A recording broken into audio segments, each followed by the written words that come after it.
All right. This is Hospitality and Politics. I am Andrew Rizvi. The show is powered by the New York City Hospitality Alliance. And look who we have today. My friend, the restaurateur, Jimmy Rizvi, and the chef and restaurateur, Vikas Khanna. Thank you so much for being here. The restaurant is Bungalow.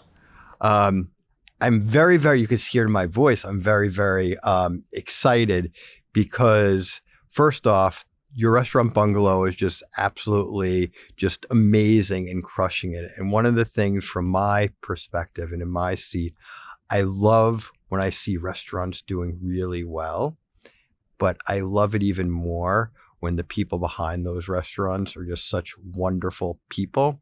And you two, I consider dear friends, and I know how much passion and love you put into the restaurant. So you both just really deserve all the success. Thank you. So tell us about Bungalow. I don't even know who wants to jump in first, but I think most people know about the restaurant, but tell me. You want to take it? So more than 2 years ago, I've known Jimmy all his life here in US, from nightlife, concerts, restaurants, gupshup. When we started talking about Bungalow, it just had such a personal chord to me. I met his family.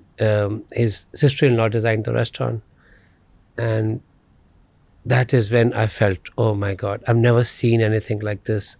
It was like still in inception, it was still forming shape. But I said, this restaurant is going to lift the cuisine. I knew it the moment I walked in. Amazing. Yeah. We're going to talk all about the restaurant. What about that connection? So you've known each other. I mean, I always find it, it's like the chef and the kind of front of house business operations person. Those relationships, look, they can be challenging. They're exciting. They're interesting. They have so many different dynamics. And, kind of a restaurant, would you co-own restaurants, operate them together? It's like a marriage. You spend so much time. How did you know that you two were like a good fit to open the restaurant together?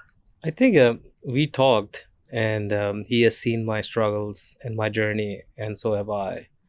And I feel that when we talked about it, we could relate on those struggles.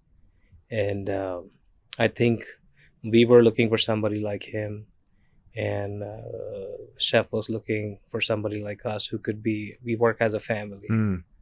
Me, my brothers, my controller, CFO, my sister-in-law, she's the designer, she's a Parsons graduate who designed Bungalow. So when we met, when we had meetings, our GM, Samir, he's now a partner. He worked with me as a host. He started after ICE.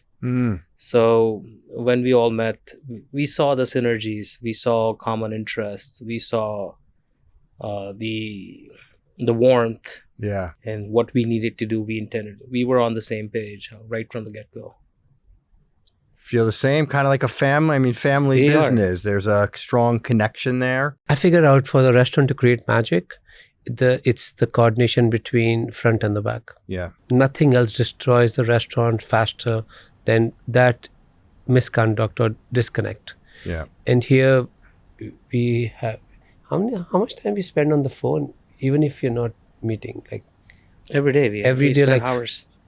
And even Samir and me, we have a thing from almost 2 years now. Wow. That we have dinner together after the service, and we sort out every point that way we felt short, that we are not impressed by ourselves. Even the guest didn't see a mistake, but we saw it and we said, we need to improve that. So it's that constant conversation and that relationship between front of house, back of house operations. It's constant, that whatever. And I don't have that kind of demeanor where I scream and shout and won't fix. And absolutely same for Samir. So we see the problem, we try to manage it that time, but to fix the system, we have, and if both of us needed to involve Jimmy and Arafat Bhai, and we need to sit together, and if the restaurant has to be changed, every day we say that Bungalow, every day there's a big step which happens to improve customer service. How are we going to add more value to people walking in? Well, let's talk about that. I mean, I think, I've read articles about it, Indian food and restaurants are having a moment. And obviously, a lot of New York's always had Indian restaurants, but I think just the popularity, has certainly grown with more opening. What do you attribute to your success opening the restaurant? I mean, there are a few things that you look at that you say, I think these are a couple of the reasons why Bungalow has connected so well with people in such, an emotional way. I believe, people are looking for something new, especially in New York. Bungalow is a restaurant that is a New York restaurant that happens to be an Indian restaurant. Chef has a great connect with the audience and with the South Asians with his own popularity. And I feel that Indian food right now is really not having its moment. It will be in next 5 to 10 years. We're just scratching the surface. The popularity, obviously, people are getting to know about Indian food, but it's not still like London, where Indian food is top 2 foods. I don't even feel right now we're in top 10. Oh, wow. In cuisines. And I can count the cuisines. And there are many other cuisines, immigrant cuisines, that are ahead of Indian food. But I feel there's so much with the cuisine, with the Indian cuisine itself, that you can explore and you can get into. That's great. And so it's really like, I don't want to say the beginning, but you think we're in the mid. Yeah. It's not the beginning for sure. The beginning has been done. Yeah. I was not even born when the beginning was done. But again, that beginning was done in the 70s or 60s in New York, where people were not chefs. They happened to be, I cook good food. Yeah. And I'm going to open a restaurant. My wife cooks it, or my sister cooks good food, or somebody. They changed their profession to open restaurants or to become a chef. Beautiful. Wow. Right? Yeah. What about you, Chef? What are some of the things that you believe has allowed Bungalow to connect? I think authenticity. The second generation, the first generation were born here in this country. We were all looking for expression which connects them back home. And now they are independent, they are thinkers, they are in a position of power, and they're sitting on the tables right now in the Western world.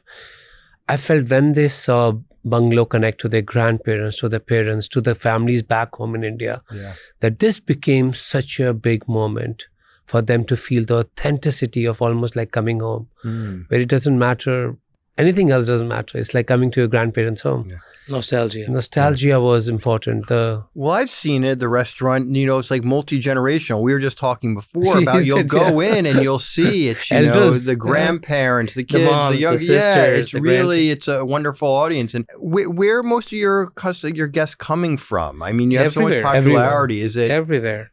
We get 400 emails a day. Wow. And you can't sit through them. It's emotional. People get upset that they don't get response. How do you that's good. Everyone wants to know, like, how do you get a reservation, all of these things. How do you manage it? Because even if you want to try to accommodate everyone, it's just not, it's impossible. We try our best. And especially Chef, he tries more than the best. He would get people in at a specific time, get them out in 45, 30 minutes, because they're our family, they're our friends. So they would not be like, really, they're visiting from Chicago or India or California, and they really want to come. And even if he doesn't know anybody, and people come from outside, hey, we're leaving tomorrow, and we're from also California. Blessed with a big lounge.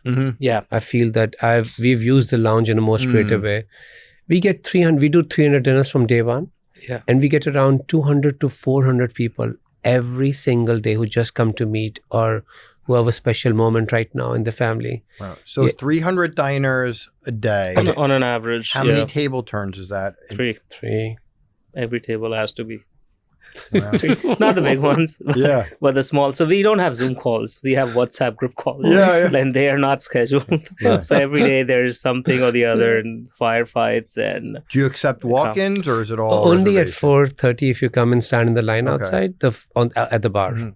At the bar, any any openings, anything that opens up last minute, but they get filled in like in 10 minutes. So obviously people are coming for, the cuisine. I mean, just the food is incredible, the flavors, the dishes, the service. What do you do with your team internally as far as training, upholding standards? You mentioned talking every day and figuring out, what worked, what didn't work, but are there a couple just things that you do internally, maybe in a pre-shift meeting or organizationally, to make sure that every single day when you have those, diners in the restaurant, that they are getting a consistent, incredible experience? How do you uphold your standards? So there are many silos to it, right? In the sense that there is administrative tasks that we need to take care of, that he's part of,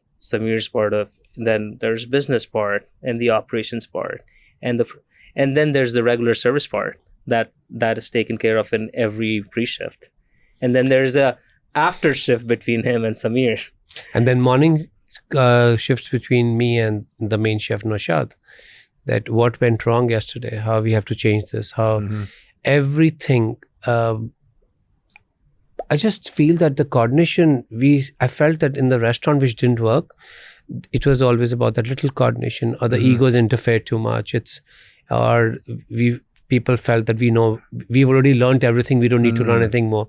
I think that has become a very big, that becomes a stopping point when you feel that, and the guest is going to teach you a lesson every single night. It's a constant learning. It's a constant on your feet. So kind of putting your egos to the side, be willing to listen, learn, and respond. Every day. Cooking, in many ways, there's a lot of technicality and repetition to it, right? And that helps with perfection. But, you can't help but notice there is something, Chef, that is incredibly artistic about you. I see the way you've walked through the dining room, the attention to detail. I know some of the holidays and the openings, do some kind of traditional ceremonies. How does I don't know if the creative spirit is the right word, but how does your creative spirit, for lack of a better term, play into how you treat the restaurant and how you treat your guests? Can we start with the menu? Yes. I just feel when you look at Bungalow's menu, you might have never seen anything like that. And there's so many layers to it that almost invisibility is the thing of the research of that, where we are trying to represent every state and community. And the menu keeps evolving, changing, specials, petit fours, in any forms of festivals. That is the core of the restaurant. That after we completed 600 days on November 14th. Congratulations. Thank you. And it's his birthday on November 14th. Happy birthday, and congratulations. And it was 600 days, and every single day we fought for consistency, for better hospitality, better food, better service. How do you figure out that we can, and if you look at the menu, most of the restaurants stick to the first thing, what the first menu started. This has constantly evolved over seasons. Our amuse-bouche keeps changing and evolving. Depending on the season. Fall, this is roasted pumpkins, soups being served. New kind of service, how we end the meal, it's so important that it doesn't look like a transaction. Yeah. So when you walk into the restaurant or you walk into the kitchen, what are the first one or two things that you look for or look at to make sure that they're... I think it's more than one or two things. He looks I know everything. I used to start very early, but because I have to stay till the last guest leaves. And the dishwashers are almost in control of the restaurant. It's like a literally handover to them that now it's in your hands. The whole team operations is ended. I figured out one thing which is totally, absolutely 100% for me, which is non-negotiable, is the energy of the restaurant. It's the energy, and that transcends into the service, into the food, into the mood of this. I feel that I have worked under chefs, I can't name some of the biggest chefs, and they, at 4 o'clock, the ego is blasted. If it's very highly booked, the ego is boomed to next level. And if it's not booked, and then the owner's ego is boomed to next level, that we have failed now, look at the restaurants. I feel we become non-competitive. I've never read a single review about the restaurant. I keep telling everyone that keep my energy sacred, and that is what will be transmitted to the generation. So you don't really read the reviews. I don't. What are the factors that make that energy that you seek? The humility that most of the people would have spent days and weeks and months to get a reservation. We have to live up to that expectation. Our energy of welcoming them, and I'm 54, not every day is very healthy. But you have to stand with the same mood what people have observed you for decades. That energy is what all the staff sees, that he is exactly at the same position at 4:45 to welcome the guests. Sometimes there's a headache, there's a dishwashing issue, there's a delivery issues. But you at 4:30, nothing else on the planet matters. You will not bargain to be anywhere else on the planet, just to be there. Not even standing at the White House. This is your White House. And I figured out that gives everybody a single, what you call a moment of gravity, that this is what we are about. Yes, it creates all that electricity, consistency, that energy, and leadership. Consistency is the word to run a restaurant. What about you, Jimmy? When you walk in, do you have a different angle because of your different responsibilities in the restaurant? Like, what are you looking for? When I get in, I see the things and I can point them out. Yeah. And there are mistakes that are happening on the floor, but not many people will be able to see. But that's the experience. That's the time it takes to learn about the business and to see, hey, why is she doing this as opposed to this? Why are these guests not taken care of? Why are they standing here? What's happening with this table?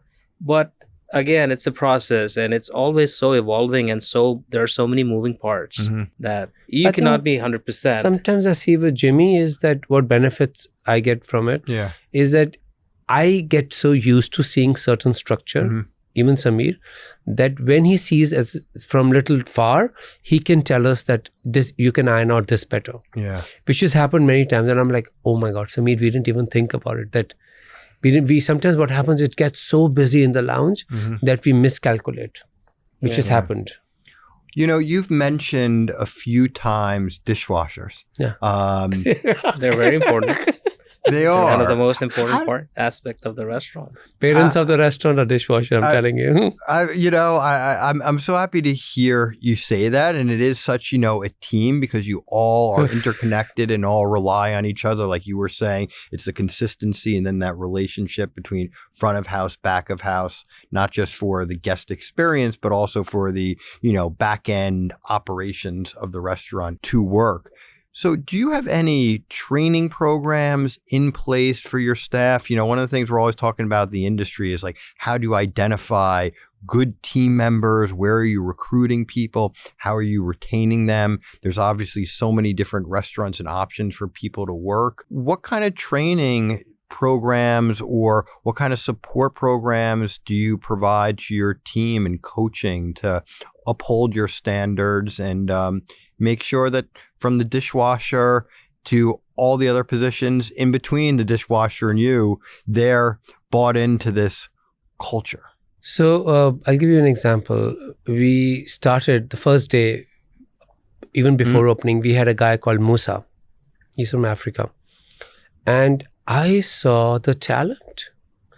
He started as a polisher. Then he went into dishwashing. Then he did pot washing. I constantly observed his interest in cooking. And now he's a chef. He was in prep. He was in prep, and now he's a chef. He came to prep for 3 months. So I feel that we have incentive programs for them if they want to continue and they want to evolve. And and this, in this business, you have to promote internally. I mean, you have to, when you see people who are willing to work hard, understand. And every stage, there is some sort of training or there's some sort of process that you have to put in. We also has Shaila's daughter, Maisha. She started working as my shadow in the restaurant. And I figured out she picked up the computer. She picked up the table numbers. PLSs. And we promoted her to manager customer service. Nice. I'm telling you, this is the only 17-and-a-half-year-old girl in the United States of America who is actually a manager of such a big restaurant Wow. for customer service. And most of the people in the evening come to see her.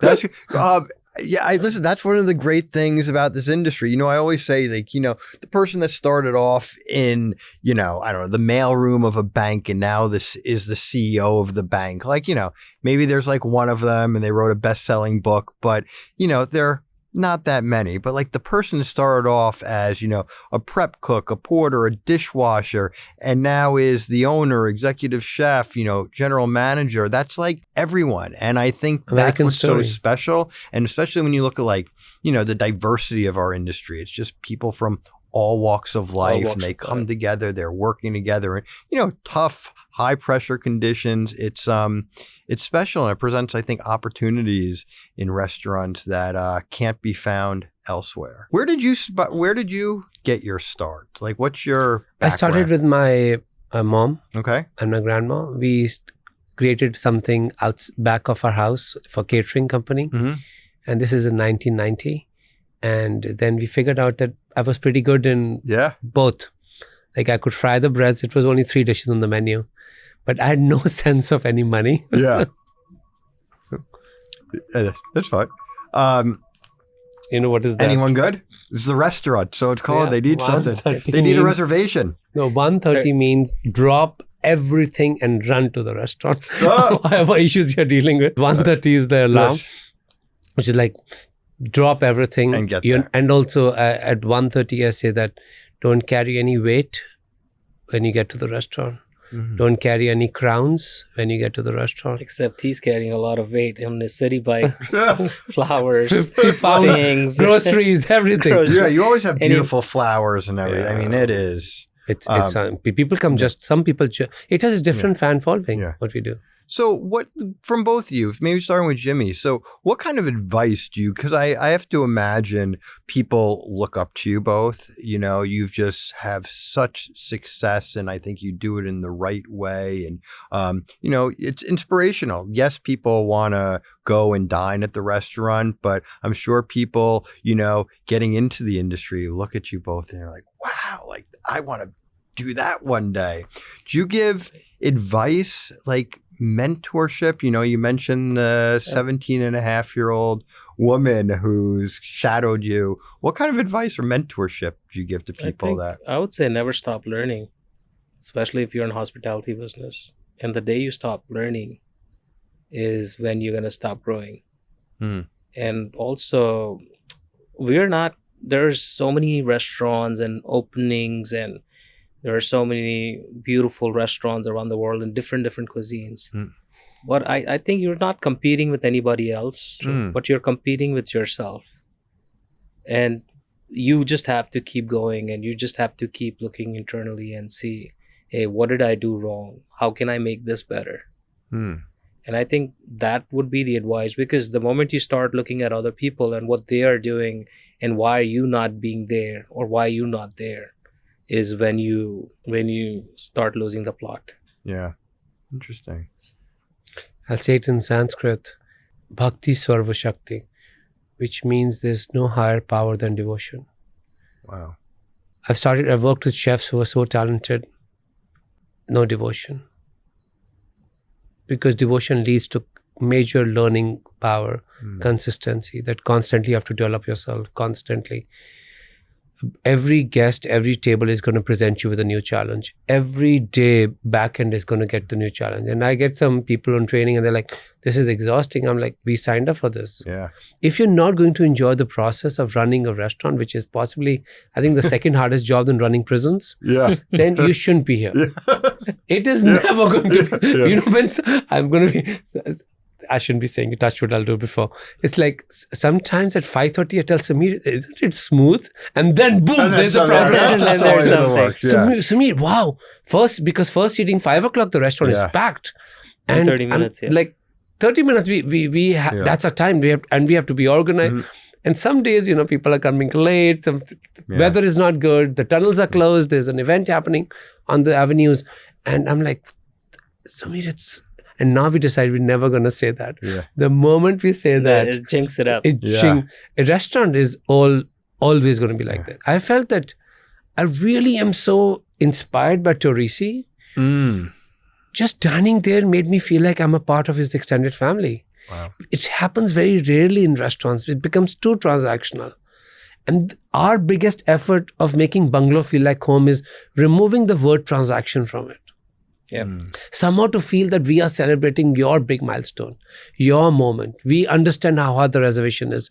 And we are with you because it's a small restaurant. Yeah. And we reduced the number of tables. Yeah, we do. Yeah, that's pretty bold. hospitality. So you reduced the number of tables. What was the reasoning behind that? Normally people are trying to add more tables if they can. I think it was just more streamlined service. Okay. And giving people more time and giving people bigger space on their tables. That's like New York standards. You have these 14 by 14 or 18 by 24 kind of thing. So we moved the table size to 30 by 30 inches, which is going to be like, oh, okay, I want to order everything. I go out. Yeah. I like to order everything. Where am I going to put that? Yeah, on the you table? need the space. So some people didn't like it. They mentioned, and we said, you know what? Let's change it. And I think it's not about increasing tables that's going to increase your cover. We have the same number of covers. Yeah. Whether we increase or decrease the tables, we've not had any changes in that. But we improved the service standard. Yeah. And so we want to give more space between the tables, which was irritating me. And I proposed one night. I measured, I did the whole project. I made cut cardboards. Yeah. I laid out, I sent pictures, said, this is going to be the new layout and we're reducing the number of tables. Yeah. In New York, you never hear that. Yeah. I know. You have to be a mad scientist to run an exceptional restaurant. No, that is very true. A mad scientist. Here. Also giving more personal attention. I figured out it was necessary. Because our restaurant is entirely technology based. Well, let me step back there because I think one of the things that's very noticeable when I've dined at the restaurant is, Chef, your presence on the dining room floor and the way your guests embrace you and how you embrace them, and by the beautiful flower vase in the kind of, I don't know if it's the atrium area, but they want to take photos and selfies. How much of the nightly service are you on the dining room floor interacting? So my execution counter at 4:30 is in the dining room. I bark from the dining room. So you've moved out of the dining room, out of the kitchen onto the dining room floor. Which gives amazing. It was an experiment. And we said that because I have to monitor every dish which goes out, because for consistency, garnishing, temperatures. And then also it gives me access when I'm watching it that if there's some mistake or it's like a small, I figured out I could have done better. I'm the first one who can rectify it, who can change it, who can exchange it. So it's very tough. Yeah, so we have double expo screens, right? So one expediter inside, and he's the final expediter. Expo is... So you have an expo, an expediter inside the kitchen, and then you are kind of a second expediter. So anything that's wrong with the dish, he would send it back. And it's also, expo is not easy for a bungalow because we have so much of different service equipment which gets to the dining table. Sure. So we serve the dals in the bowls. There are also condiment trays which has to go. We also just recently started serving crispy tubes of tapioca so that the experience gets added when you're having food with more texture. We have celebration desserts. We do around 80 celebration desserts a night, which majority of it is taken by me to the tables, which is a candle, a small dessert for parents visiting for the first time, first salary, celebration in honor of your mom or memory of your grandmom. So we have all these notes. Imagine the amount of reading I have to do in a night. Yeah. And so what are you using technology? Like how are you managing? We're using technology. What do you use? Rizvi. Okay, for your reservations. We use Rizvi. It's our exclusive partner, Toast, and WhatsApp. A lot of WhatsApp. Yeah. Okay. And that's like the internal also printed. The amount by the time it's like I'm doing an exam every night.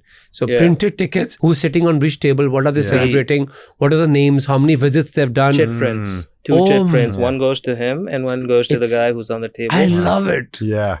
I love it when you go to them and you have a moment with them and they're like, oh, we birthday was 2 months ago, but we couldn't get to table. Amazing. And today is celebrating the birthday again. You talked about the total experience, like in terms of, that is what people are coming for. They want to take a selfie. They want to take a picture. So I call it like a 360 degree. And sometimes they're like, there's so many people, I can't take it. But he can handle it. People put phones on his face, and people like, okay, talk to my mother on a FaceTime in a dining room that is 50 full. letters, 50 handwritten letters. Wow.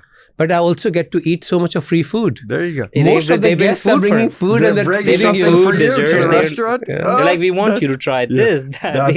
We get to see so many gifts. That is love. Yes. So you mentioned Teresi. I'm curious. So I know you're always at the restaurant, but if you're going out to another restaurant, I know you're going out to enjoy the experience, but maybe you're also doing a little research. Like you said, you're always learning. Monday nights. Monday nights is our research night. So when you go out to other restaurants, what is it that you're looking for? What are you tasting for? What's the feeling you're trying to get? We want to see what New York is eating. Yeah. So plus he doesn't go anywhere. He doesn't drink. He doesn't. He's not. He I've just never been to a bar in my life. Well, like drank in a bar. Now I took you to cocktail bars. Which one? Oh, it was under the restaurant because they told us to Clemente wait. or. And whatever drinks, sparkling water at the bar, I'm like, I'm not going to waste this seat. We get him special like a mocktail or like, okay, try this. But the thing is, we want to see what's happening, what a corner store is doing, what a Fort Charles is doing. It's not just we have to see our cuisine, what's happening in cuisine. We know what's happening in our cuisine. Sure. We're the one who are also part of people who are driving the cuisine, right? True. We could say that. Yeah, absolutely. Being very humble about it. But we want to see where are New Yorkers eating? What are the places? So it helps. What restaurants do you think, from like a restaurant industry perspective, what other restaurants do you think are doing things really well? I have to say that, Cornerstone blew my mind. Yeah. The corner store is good. Cornerstone was like, I'm like, because, it's everybody's talking about it. So We're like, let's go. I have to try this. Yeah. And in Monday is all my research day and all maintenance day. So I come to the restaurant and I'm just doing everything. He works 7 days, by the way. Inventory, cleaning. No, we also, but course. 6.5. Intense total. Yeah. But I clean the whole thing, facades, everything. And then Jimmy's like, you need to go out. I'm like, no, I need to go have Shake Shack because that was my sister's favorite joint. I'm going to have Shake Shack and go to sleep. I think, no, we need to go out. And then it took him almost 3 months to convince me to go out. So we would go, me, Samir, him, me, or my brother joins, and we would go and try a new restaurant. Yeah. So last Monday, we were at Emilio Plato. Yeah. We went to Teresi to meet Chef Rich. And then after that, we went to Emilio where Jimmy Fallon was dining with. Who was the other person? I forgot his name. The comedian. Yeah. I forgot. But we connected after 6 months and he used to come to Gupshup all the time during pandemic. Yes. So it's good to see, to meet people, to see what's happening. What's your favorite thing about the industry? Like, what do you get? It's obviously, like you said, 7 days a week, nights, weekends, holidays. It is a tough business. So for you, people, what about just the interaction? The interaction, the people, what they are doing differently. You get so much perspective. Mm-hmm. Like, in New York City, how many restaurants are there? And there's so many collective minds, or there are so many individual minds who are doing so many different things. Yeah. It's like such a huge bank of knowledge. Absolutely. That you can even see, you can implement in any of your restaurant or at Bungalow, or see something. We are very open when it comes to looking at what others are doing and see how can we make it better. Totally opposite people. Just to let you know. Yeah. I'm totally myopic. Yeah. And he's like, he tells me, like, think bigger. We can go global. And I think that is why we created Bungalow Foods and it took me almost 1 year for him to convince me. Tell me, you were just somewhere at Walmart. In Walmart. So you're consumer packaged goods now? Yeah, we launched a CPG line. And doing extremely well. And I'm like, I'm so proud. I said that we have to, because working at Bungalow, it limits you as well. You're working on one thing, but there are so many people who want to come from everywhere else. So we are taking Bungalow in a way to their home. Sure. Bungalow 3 recipes and something we are opposite. I'm just from 24 First Avenue. Yeah. That's my life starts to my home. I don't do anything else. I don't meet anyone, nothing. Yeah.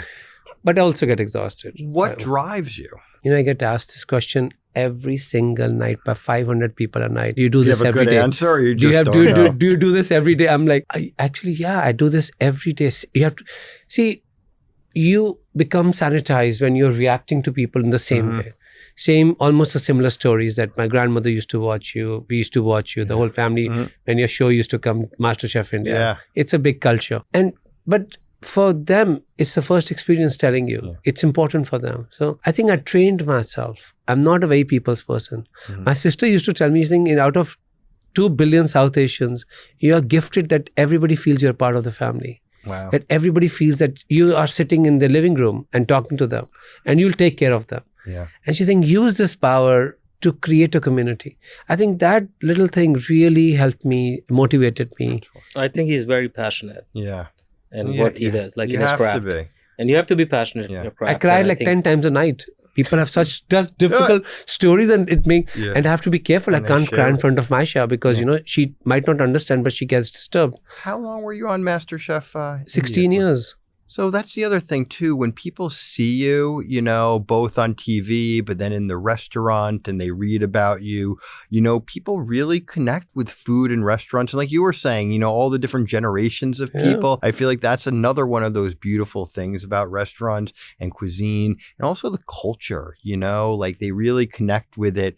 It's more than just commerce and spending your money on buying a product. It's being part of an experience that you connect with at your core. And I think, people see you It's and not they connect easy. with that. Yeah. And every day. And like you said, the consistency to be on, because whether someone comes tonight or 2 weeks or 2 months from now, they want to see you in the restaurant in its glory, because that's their one experience. It's not easy because once you get the reservation, people book the tickets after that. Yeah. So it's the whole thing of getting ready, packing, going to a Yeah. city just for dinner, which is like you're mobilizing people to East Village. That's the center where and for our him cuisine to started. and for him to be in the same mood, it's very difficult as human beings. I know. Okay? I know. You have like so many things going on, like in the journey, but for him to be I trained myself. making them happy, Yeah. making them inviting, and celebrate with them their moment, right? It's not easy. Yeah. But So- he's able to do it. Well, all right. So this is all like the fun stuff. I mean, we often talk about all of the challenges. So notwithstanding all of the success and popularity, it's a tough business. And I know we've discussed it when you're dealing with permitting and licensing and gas and electricity and this agency and that agency. Notwithstanding all the success of the restaurant, like what are your challenges running the restaurant day to day? Maybe things that the guests don't see, but you call me up at 8:00 at night and you're like, oh my goodness, this inspector. So it's people. Yeah. The biggest challenge in this business is people. I say the business is not business is complicated for sure, but it's not rocket science. Yeah. But people, you're like Chef said, you're dealing with too many people's egos. You're dealing with people who think that you might be better, or they might be better than you, or they might be having their own moments. So you deal with different kind of personalities day in, day out. Yeah. And then, like you said about agencies, people coming from different agencies, it could be anybody. It could be your neighbor who doesn't like you. It could be somebody. It's just that, but within the core, I think it's people. Yeah. Interesting. Within this business. That makes sense. I want to go back to something, and I don't know if it's a touchy subject or an interesting subject, but, talking about competition. And there are so many restaurants in whatever state the state is of Indian restaurants in New York City. There's no doubt there's been a lot of popular Indian restaurants that have really opened in the past couple of years. There's a couple more I know that are in the pipeline. Absolutely. So how do you view the increase in Indian restaurants that, get a lot of notoriety? I don't know, not just like the everyday neighborhood Indian restaurant, but more kind of the more notable ones. Like, what's the state of the industry? What do you see amongst your peers and competitors? Like, how do you view just the state of Indian restaurants in New York City right now and where it's Very going? interesting. And we are living through a very interesting time. There's so many good restaurants opening. There are so many people who are coming in, and that's the beauty about restaurants. And this is the beauty about the business. They will keep coming. Mm-hmm. You just have to look in. You just look at yourself and say, how can I make my baby better, my product better? Yeah. And like they say, rising tides raises all the boats. So if somebody else is doing good with a new concept of Indian restaurant, we're getting the eyeballs from people to look at Indian food. And in a way, we are getting some sort of benefit, and as are our other peers. Yeah. That's my You feel the same, different? It's good. It's absolutely good. So, I moved to US in 2000, and the only successful Indian restaurant we ever saw at that time was Dawat on Upper East Side, like 58th and 3rd Avenue near Bloomingdale. And that was Madhur Jaffrey's backing. And I was surprised that there were not so much happening. And then Tamarind opened, and then Tabla became an institution. And the same 2 weeks, within the span of 2 weeks, Junoon opened and Tabla shut down. Yeah. And everybody was scared that, if Danny Meyer has shut down Tabla, one of the biggest Indian restaurant, and how are you ever going to sustain Junoon? And it was very tough times because there was not much engagement. Your market space was very small. Yeah. There were not too many Indians also eating out on that scale at that time, talking about 2000s. Yeah. Now you see the market has expanded multifolds. Yeah. There is room for everyone. There is. But I think also at the same time, only if you lift the cuisine, it lifts every restaurant. Yeah. So, and I'm very proud what is happening with other groups coming to New York, open arms, open hearts. Yeah, everybody's going to fight the challenges. Everybody's going to learn the New York lessons. We talk to most of the people every other day. We talk to them. We try to help each other. That's nice. Somebody's coming to us for reservations. Somebody's asking us. So whatever we can do. Yeah. So it uplifts the cuisine. You have to. The industry. It's lifting everyone. It's lifting back home the cultural stories. It's also creating new interest in Indian food. Absolutely. And people are getting to know about it. People will not understand that I'm one of the oldest chefs who's still believing in the cuisine and working on the forefront. Yeah. And I've seen it all the transitions. For me, this is an amazing moment. Because it has to be supported by economics. Yeah. And now we see the flow of economics, what's happening. I'm speaking Jimmy's language. Jimmy's rubbing I know. Well, listen, it's going into, with packaged goods and everything, the accessibility of it, and also, the frequency. I mean, I remember when Junoon first opened, I was just like, wow. How could such a big restaurant, how would they survive? Yeah. And the flavors. And I think also the history of the cuisine. I love the stories. I'm not. Sometimes I wish I was like a food historian. My wife's Persian. We've talked about, and the connection between Persian cuisine and spices and so Indian much. cuisine and spices. And you kind of track this trail of history and different peoples connecting and economies, and it's just a wonderful story. And it's so great to see you two as two of the leaders helping to shepherd in. Thank you for saying that. We were just doing our jobs. But you stood by most of the people. You do every day. Most of the people. I remember having your Junoon 2011. Yeah. And the New York Times article came out. Yeah. And it was still I feel the cuisine was still forming its space. Yeah. But you've been supporter of this so many You were decades. the first one of the first people I call or text when I go Bungalow. through any issue that we face. And I you've been so helpful and supportive to us. It's good. So what about last words? What I want, there's so many other things. I'll come to the restaurant. Maybe on one of your Monday night dinners, I want to tag along. We'll figure out a place to go. And That'll we be have amazing. a good, we'll have a really nice time. What do you see next? Obviously, we're going to enter, the new year. Listen, there's a lot of changes, obviously, just in New York City. Obviously, we have a new mayor-elect, Zohran Mamdani, that's starting as January mayor 1st. in the new year. We have the city council changing. There's obviously a lot happening at a federal level. Restaurants opening, restaurants closing. What's your just overall feeling for 2026? We're not quite there yet, but what do you see on the horizon for you guys? If it's business as usual and we have people who are supporting us and more hospitality related issues are resolved with the new with the new mayor and the city council, and you are the advocate for all of us. So I think it should be a good year. This year has been very challenging for sure. This year's challenging to us and everybody else in some way, because people are not sure what's happening. Yeah. There's government shutdown, economy, visa issues, new administration. Constant so people change. when there is a lot of change, people get scared. The dining habits are also, they change because they don't know whether the job they have today is going to be there tariffs tomorrow. also affected Tariff the situation. restaurants a lot. We are getting so much Uncertainty. affected with tariffs. Uncertainty. Yes. Okay.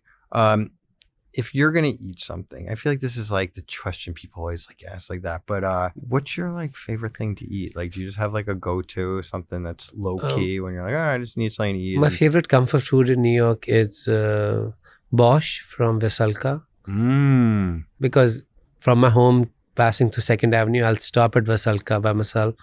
I just have a big Bosch and just go to work. It just reminds me of my first winter in New York. It reminds me of being with my sister when I got my NYU admissions. I got my college, like I was doing summer schools. It was always Veselka. It's my comfort food, I know. Wonderful. Jimmy? Oh, I'm an equal opportunity food lover. Oh, That's what I call.